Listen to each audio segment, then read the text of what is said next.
Hey, this is Night Shift Woodworks, back at you. So, got an old joiner here, built in about 2004. It looks like it fell out of a plane. It's old joiner, but it's really good. My guard works, but it's kind of a piece of crap. I have some stains on here, and my casting surface is giving me a little bit of resistance. I want a good sliding finish on that, and I'm going to show you how to get that done. First, let's take a look at the surface here. So I got some resistance. I don't know who put a cup on there, but it wasn't me.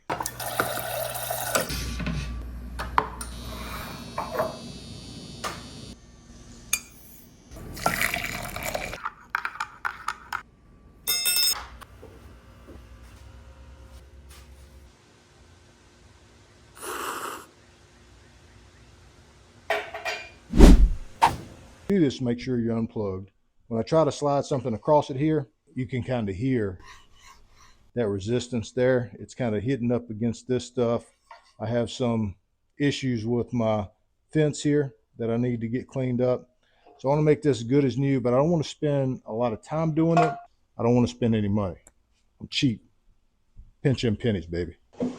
We're going to get us some old sanding pads. I don't need anything really good looking here. I'm going to go ahead and go 220 on this one, and then we'll bring the grit up some. That's an even better pad right there, used pad. So I got these 220s here, and after the 220, I got a 320 right here. I'll go up to a 320, and then maybe if I really want to get it all polished up, I can go up to a 400. That's an old 400 that my son was using on his truck. I like these little pads here. You can fold your sanding pad around your pad, and it's got a good squishy finish. Got a few of those. Here's a better one. There's an even better. That's a cute purple one. How cute. All right, now what we're going to do, we're going to get this fence out of the way. I don't want to remove it for this one. Just depends on what kind of joiner you have. For this one, I'm going to be able to, I think, tilt it up just like that to get it out of my way. If you have a piece of crap guard like mine, you could just put it right here and it's going to stay. You probably got one of them better guards on yours, so you can take it off. I'm not going to bother because it's out of my way. And now what I can do is I'm going to get my 220 grit, and I'm going to get my little block here. Now I'm just going to work this surface in a straight line. Turn that blade down so you're not going to catch your hand on it in case you go across there, nip your finger. So that thing will cut you. It's good and sharp. So we're just going to work that surface just like that with 220. Now, if you get an orbital sander, use the orbital sander. You ain't got to do this, but you want to be cheap. You don't have a whole lot of tools.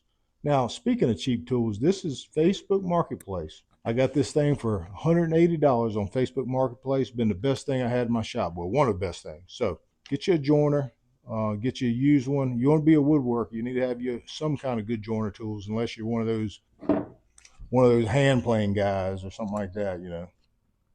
You can tell I'm not a hand planer. Is that taken care of? Y'all leave me a comment. So work that surface, buddy. If you have your random orbital sander, go ahead and put your 220 on there. This is not required, but you can use a random orbital sander.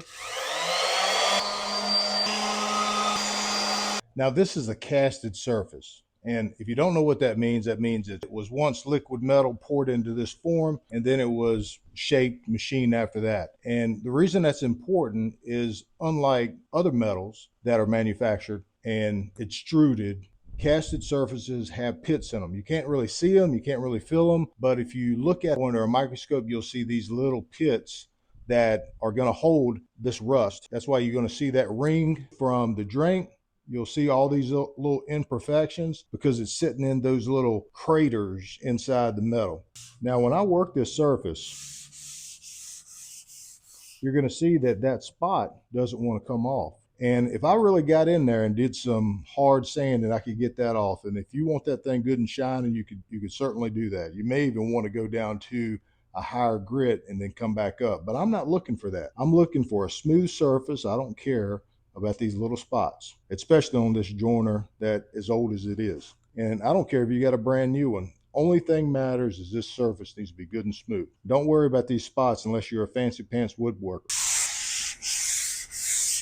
So from here, I'm going to go up in grit. So I'm going to go to a 320. I don't want to slide something across the surface and get caught up on something. Just get it good and smooth. Now, if you're going to joint a lot of boards, or you're on your table saw and you're going to run a lot of stuff through your table saw, not just onesie twosie items, see how shiny that is? You're going to use your band saw. You want a good surface. See how nice that surface is? Makes you more efficient. Even when it comes to the surface of your planer, you want a good surface here. Now, I got some work to do on this one. But keep that surface real good and smooth so it makes your life easier. You want to up your game in quality? Get your surface smooth, y'all. Go ahead and make sure your fence is good and smooth. This don't take long. Don't take long at all. And if you maintain it, it's going to last for months before you have to do it again. It can actually last a lot longer than that. All right, that's feeling pretty good. Now, this isn't really necessary, but I'm going to go ahead and go up to a 400. Now, if you're working all this surface with a random orbital sander, you could actually go down to a grit like 120 and work your way up to 1,000 grit if you wanted to. And when you're finished with this thing, it's going to be shining like new money. I'm serious, new money. If you go higher than that, you can actually get it like a surface of a mirror. But why would you want to go do that? You're just going to run wood through here, and then a month later, it's going to look just like this again. We're going to go up to 400, and then that's going to be it for this step. And at the final stages of this surface prep, you're going to be really surprised. Now, all this is stuff that you're going to have in your shop, or you should. If you don't have it, you can get it, and you can get it cheap. I'm stroking it with 400 here. Just want that surface to be good and smooth. Get my fence with 400. Move your guard out of the way. Make sure you didn't plug it up. Oh, yeah. Now we're getting somewhere. Now, the next item you'll need, it's called Johnson's Paste Wax. And you can't buy this stuff anymore. It's old stuff. It's really good. Sometimes you can buy it used for crazy prices. Bowling alley wax, and there's suitable waxes that basically do the same thing that you can buy on Amazon for not much. You can look it up on ChatGPT and look for equivalents to Johnson's Paste Wax. You'll get a few results. I'll link some in the description that you might be able to go looking for if you don't have your Johnson's Paste Wax. But if you want to look cool and you don't have this, or you ran out of this, just when you buy the new stuff, just put the new stuff in here. So you always got this old cool looking can. You need to have one of these around the shop. You can see I'm about out here. Now, before you get into this stuff, go ahead and get you some gloves on. This stuff can get messy. All right, you ever wax the car? Let me ask you this. Have you seen the original Karate Kid? If you had, you know what I'm talking about. Either you karate do yes, or karate do no. I promise teach karate. I say you do. No question. Wax. Wait, what do I have to wax? Remember, dear. Wax on, right hand. Wax off, left hand. Wax on, wax off. Okay, just put your wax on really good. You want that entire surface coated in wax. You'll work it in a little bit. Remember I told you about those little craters, those little grooves in there from the casted surface? You want that paste wax to settle down in those grooves, because that's going to help waterproof your surface, and it's going to keep it running good and smooth while you're running stuff through it.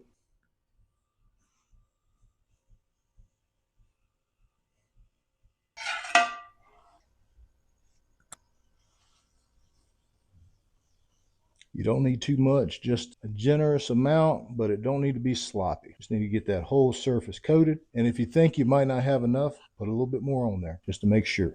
Now I got my surface coated nicely, and this is the part where I'm gonna wax off. So lightly take that layer off, just kind of rub it in, wax it off.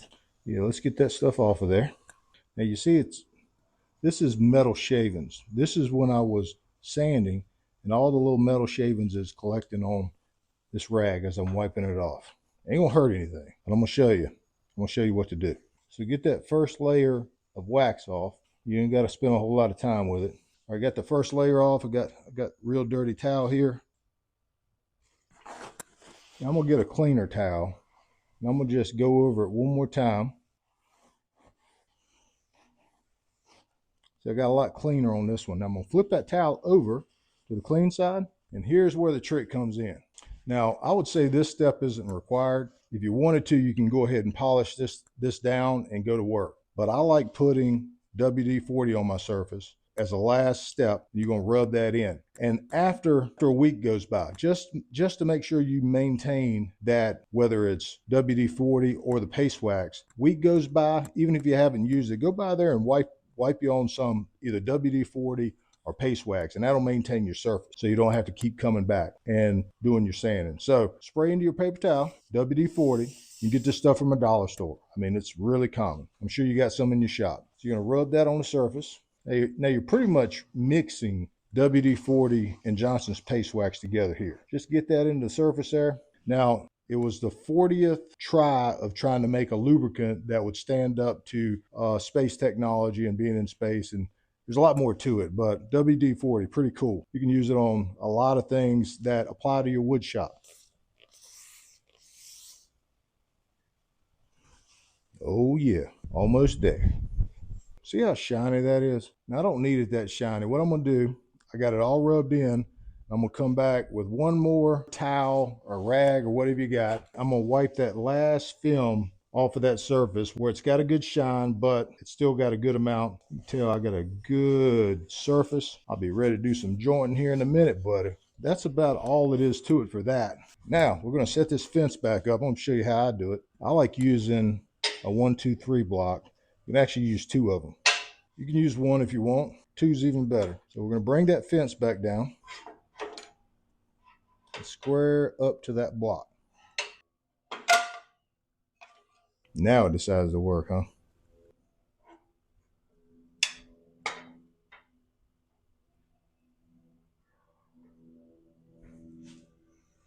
I'm gonna get that block where I don't have any daylight. I want that thing to be good and square. I think she's back got it. I'm gonna check this other block down here on the end. Yep, looking pretty good. I'll tighten that bad boy back on down here. Right there. Got it tight. Now check it again.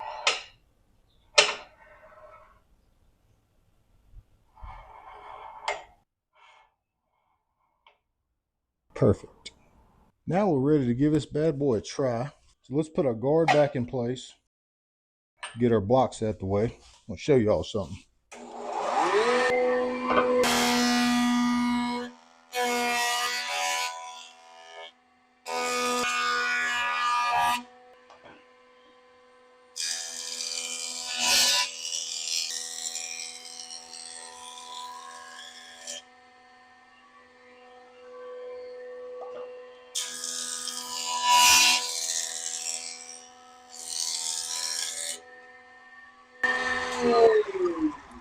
All right, my woodworking friends, we got her. She's working good. You seen how good it slid across there? Like butter, buddy. So I appreciate you sticking around and stick with us for the next one. I got a build video coming up, something I'm real proud of. I also have a couple reviews that I'm gonna do on some of my best tools and tools that I really like around the shop. If you're a penny pinching woodworker, you like good tools and you don't want to pay a whole lot for them, stick around and we'll talk about this some more. Until next time, see you later.